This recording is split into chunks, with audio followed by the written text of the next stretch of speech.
Hey everybody, this is Jim Fuge, and this is guitarbyjimi.com, and in today's free lesson I'm going to teach Running with the Devil. Now the reason why I wanted to teach this one and give it up for free is because I see so many people play it wrong, man.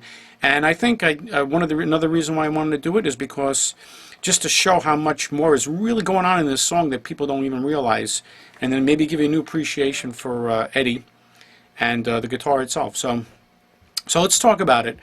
You know, Eddie's a tricky guy, man, as you know. So there's a lot of little things in this song. And so instead of just talking about the solo, I actually want to point out the whole entire song.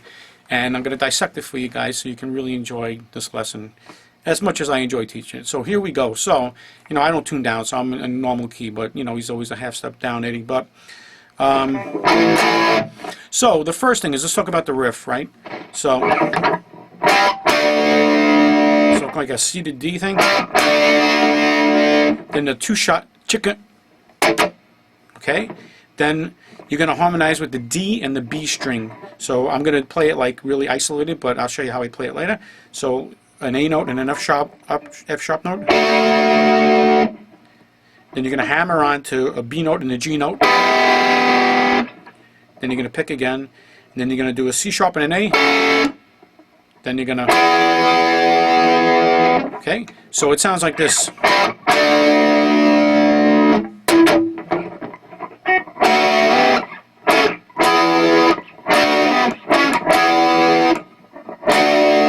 I guess you can get that D note in there. And when you move to here, you're kind of muting that G string.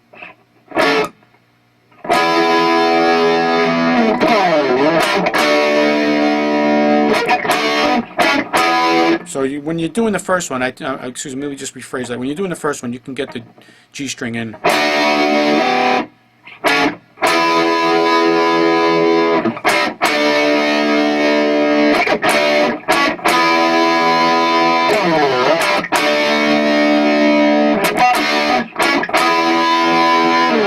Okay, so that's the riff. Now let's go in order to the song. Let's talk about the actual verses, how he plays this. So now he's going to lower his volume, you know. Oh, I'm sorry, one more thing before I forget. You know, when he comes in, boom, down, down, he's kind of doing this by his bridge. You know, I don't have any reverb or echo. I'm driving right through my amp, but if you do it with reverb, it sounds great because it comes back at you. So that's that. Anyway, so we're going to go into the verse now, right? So when he plays a verse now, there's a lot of little things in this. He lowers his volume a little bit, and he plays that A chord rough, and then he plays the other stuff really easy and light. So a lot of good dynamics just in his fingers. Okay, so keep that in mind. You don't want to play the whole thing rough. You don't want to play the whole thing light. It's a little bit of mix of both.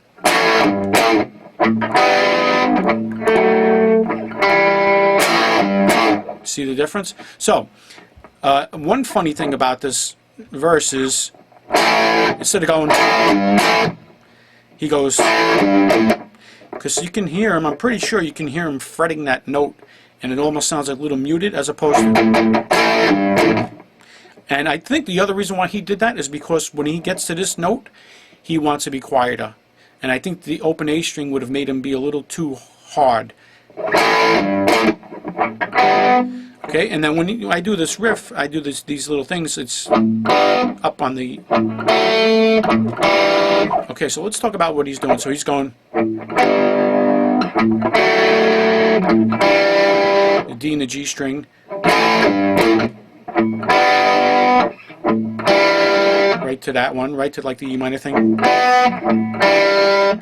Then he does a little riff, which I'm going to tell you in a minute.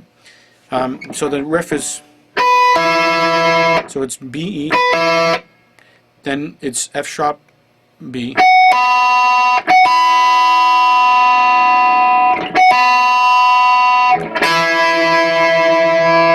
Excuse me.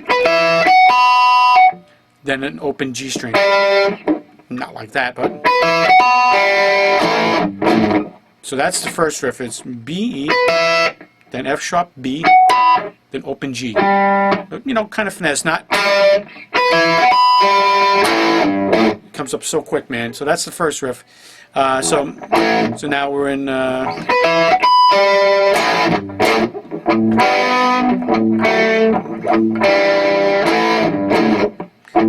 Now, every time it's the last time where we're at right now, it's always this. Instead of this, like that, it actually slurs back every last time only. So it kind of does that. Then he does like an E, but he doesn't get the major third in. He kind of just silences the G string and he up picks. Oops.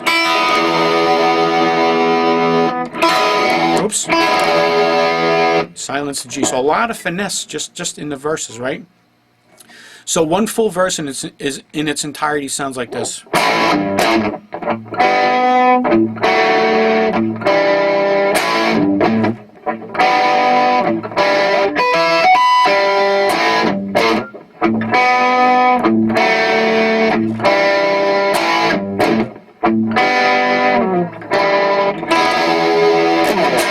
Raise your volume.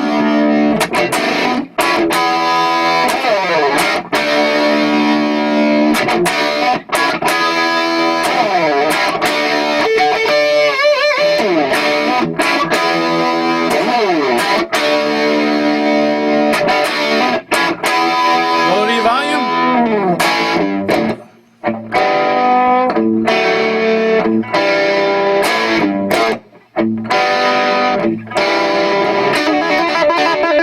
Okay, so that's pretty much D and E, but he keeps his finger on the B string too. It's a quickie.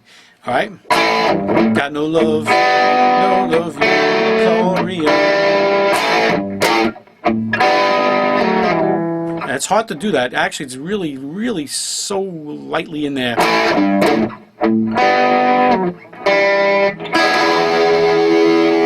Raise that volume.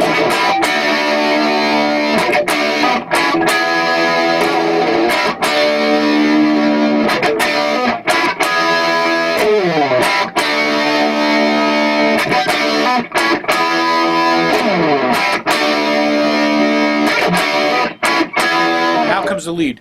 Okay, before we do the lead, I want to mention one thing on the verse. A lot of people play it like this. There is no A minor thing in there, except the very last two times that's coming up soon. There is no A minor thing in the beginnings, in the very first two verses. There's no A minor thing. It is there, and that's another trick that's in this song. Only on the very last two times, and that's after the lead break. So keep that in mind. So if you think there's an A minor in there, listen to it again. It is definitely not there. Only the very end. Okay, so the lead break now, I mean, man, a lot of people either oversimplify this lead break, or they kind of do this, kind of toggling between the whole A triad thing. It's not what he's doing. It's actually really more complicated than that. All right, so I'm going to teach it like this. All right, he slides up. He's kind of like in an A world, and he's in a G world, and he's in an A world like that. He's holding the D, G, and B string. So now, so the E note is first there, but think of the riff kind of starting on A, like the phrasing of it, right? So it's really tricky, man. So the lead is this. Okay, then two Ds, then C sharp D, then two C sharps. So sounds like this.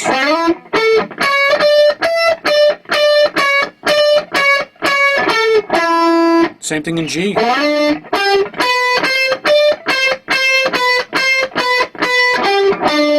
Okay, just stay with me.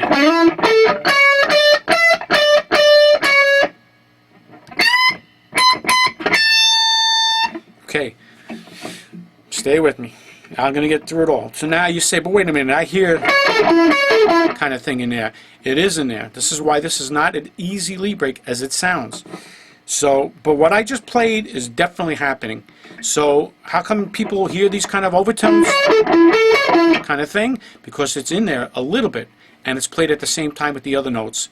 So that's what's tricky about this lead break. So now everything I said was right. Now we're going to add other stuff to it at the same time. So now when you come back to the D, that's where you start adding other notes in. So you're going to add in the A note. Okay? And then when you come back to the C sharp note, you're going to hit the C sharp twice. The first time you hit the C sharp note, you're going to hit an E note. And the same thing in G. So it sounds like this. I'm going to do it very, very slowly.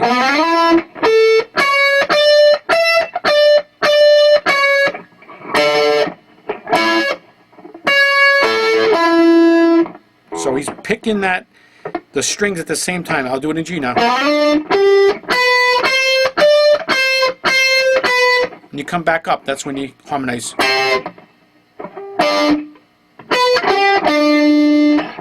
No time here because he doesn't go the whole distance.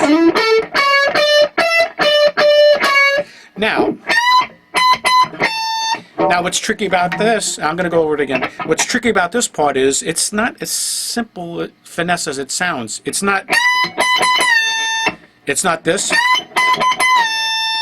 It's this. Do all your picks up, come down quietly, and gently just pick. Try it. It's not so simple. It's great guitar finesse. So this is where you can't take Eddie for granted, man. He's got a lot of finesse, like the greats, like Jimmy Page and Clapton and all that. Now, the last part is, okay. Then he goes B twice, which could be a mistake. I'm not sure. It's hard to say because the second time around he doesn't play it like this. Does not play it like this. But the first time he goes C note, then he's got the last three notes. And now when you come back to the D note, he harmonizes it. So we have this. Okay? Then you're going to start harmonizing this. And the tricky thing about this is actually F sharp is the note that he's choosing to harmonize it. Then you're going to start bending everybody up a little bit, especially your ring, because the ring is really the note that's going up. Then the last time, the B string should be on an E note at this point, and this should be on a G note. And if it's off a little bit, it's okay, because it's rock and roll. It's the whole point of the effect. Now, he didn't do this. Because, well, here's another mini lesson. Eddie has a lot of musicality behind his leads and riffs and all that.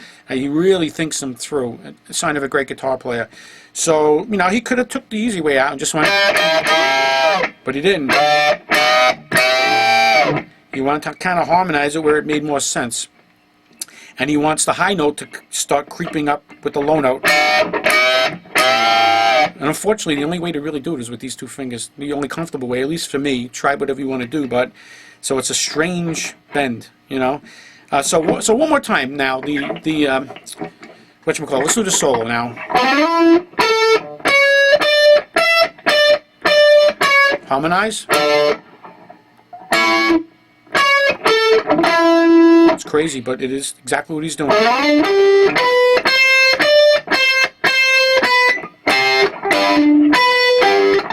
So now you can hear both worlds. You can hear the distinct kind of leading notes, and you can hear kind of thing going on. That's why, because he's doing a little bit of both.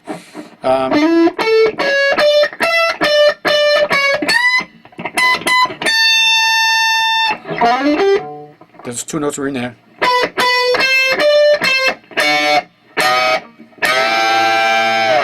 And slide back. And what's hard about this is, well, everything, but thanks, Eddie. But the part that's hard here is to go, right now you got to be ready to harmonize the first time. The second time you hit that D.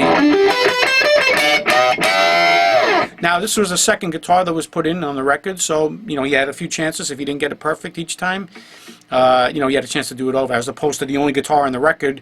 Okay, it's time to take a lead, and then if you mess up the lead, then you got to do the entire guitar part in the whole song. So he had a chance to do it over and over, and it's funny because the second time around, he doesn't get the harmony on the very first time. So whatever that's worth.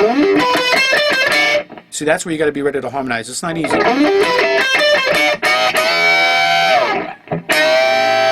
Make sure you don't overbend this G note. You don't want to get A flat. So fast it sounds like this. Excuse me.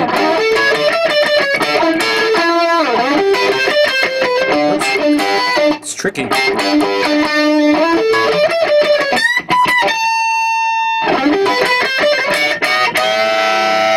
love that bend. Those stretches, bends at the end. You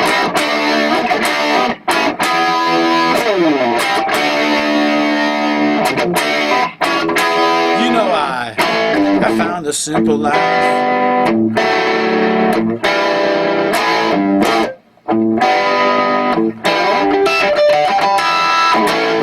So what the heck is that? Well, that is this. It's G, E, okay, then D twice, then F sharp, then G, B, E.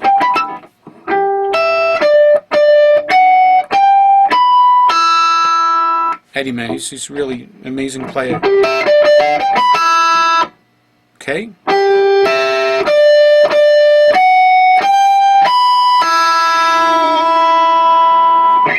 Okay, now, so that's that really fast harmonic thing.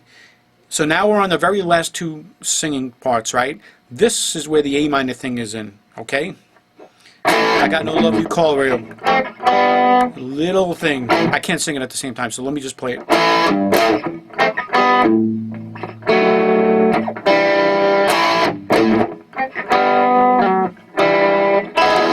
A lot of tricky stuff in this.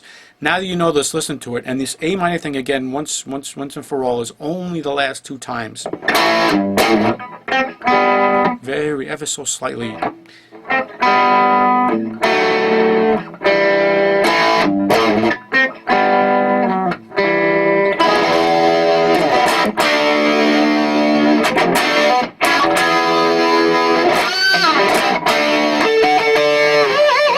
Just kidding. Can't resist.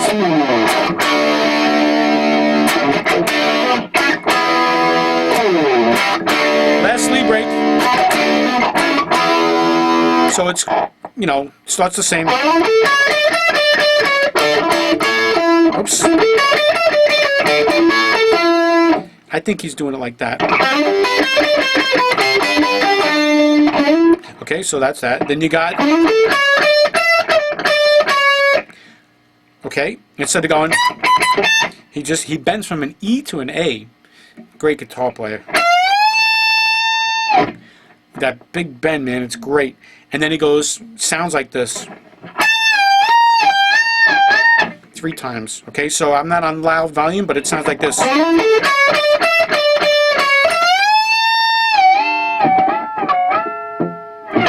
Okay, then the last time is not B twice, if you remember I said that before. He kind of plays it quote unquote the right way.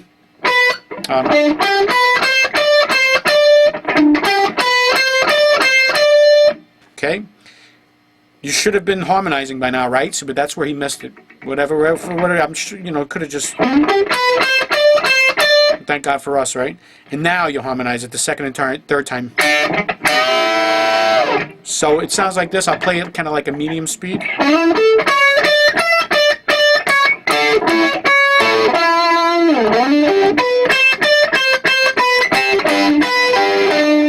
Yeah, those extra notes is amazing, right?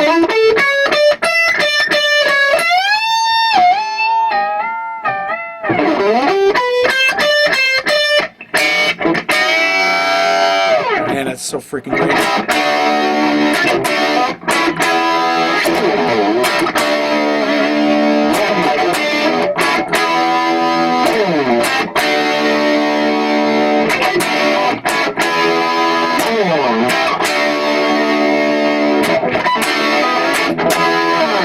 And you know what's coming in after that. Eruption. Anyway, so that, guys, is Running with the Devil. What seems sometimes like a really simple song has a lot of tricky stuff in it and has a lot more musicality than sometimes meets the ear at first. So maybe one of the morals of the story today is don't ever take these guys for granted, the greats like Eddie Van Halen, Jimmy Page, Eric Clapton, Beck, and the list goes on. Of course, Richie Blackmore too, who influenced Eddie a lot, by the way, but that's besides the point. But you know, don't take these guys for granted. They got a lot of tricky things up their sleeve. And what's even funnier is it's just human nature. The songs that don't sound that hard, and let's face it, Eruption is probably a little more difficult to play than this one, but you know, when you hear a song like this, you're like, oh, that's not so bad. Don't do that. Don't make that assumption, because that's where you sometimes miss notes, because you say, hey, you know, I should have really caught that. You know, like maybe you wouldn't have heard the A minor at the very last two times. You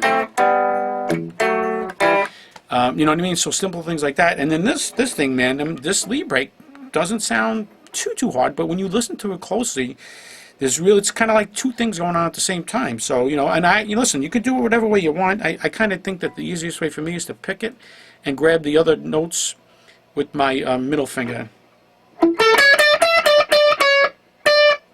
Excuse me.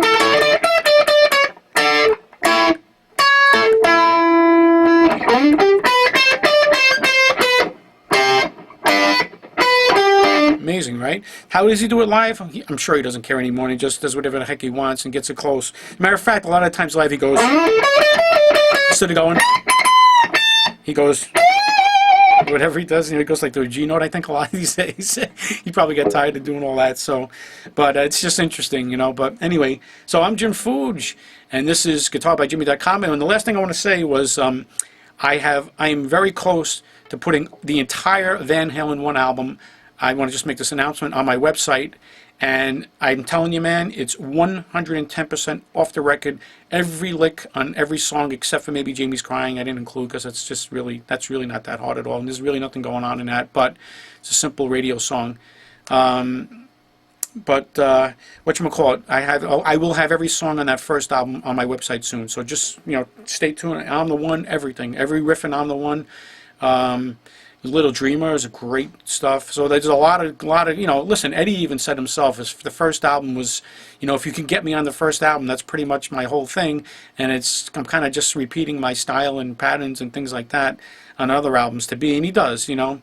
But let's face it, he put a lot on that first album, man. So if you can get that first album down, you will learn so much about Eddie, and you'll learn so much about the guitar, and think in a lot of different ways, because that's why Eddie was such an innovator, because he really thought of things differently.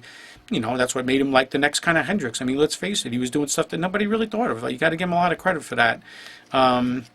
You know, I mean, the two-handed tap was been around, I think, since the 40s or 30s, with jazz guys were doing that. But that doesn't matter. But the other stuff, he's done so many things to the guitar that nobody really came out with. I mean, he was pretty innovative, Eddie, and still continues to be. But anyway, so this is just a great example of a song that sounds not so hard on the surface, but really has a lot of complexity, especially that lead break with those notes coming on at the same time. If you listen to it, you'll be amazed how off the record it is. So the finesse of playing, the dynamics, right, and just all the little riffs in between, the harmonics and stuff like that, is just great. So this is Jim Fuge, and this is guitarbyjimi.com, and thanks for listening to this free lesson. I'm happy to give it up. I hope you guys enjoyed this lesson as much as I enjoyed teaching it. And check out my website, tell your friends and all that. And I appreciate your support. And I'll see you guys in the next video. So rock on, everybody.